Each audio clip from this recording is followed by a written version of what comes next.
Some street food flavors are never forgotten, like the classic Chowmein. Let's make it today in the new Philips OneChef. For boiling the noodles, press the power button, select boil mode, followed by pasta preset. Set it for 15 minutes on high heat and press start. Add sufficient water to the cooking pot. Let it boil for about 7 minutes. Once the water starts boiling, add the noodles, salt to taste, and a little oil. Let cook for the remaining 8 minutes until done.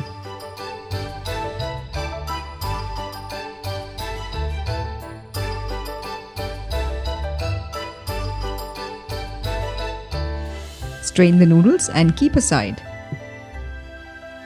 For making the chow mein, press the power button again, select stir fry mode, followed by veg preset and press start. Add oil to the cooking pot.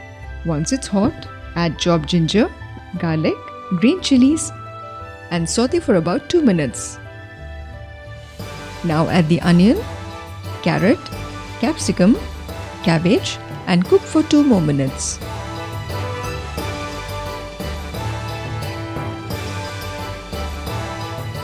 Add the boiled noodles, white pepper powder, salt to taste, vinegar, dark soy sauce, ketchup, red chili sauce and give it a quick toss for 3 minutes. Finish it off with spring onions, transfer to a serving bowl and serve hot with Szechuan sauce. High flame और सही balance, बस इतना ही तो चाहिए chowmein के लिए. And yes, the new Philips OneChef B. It's all you need.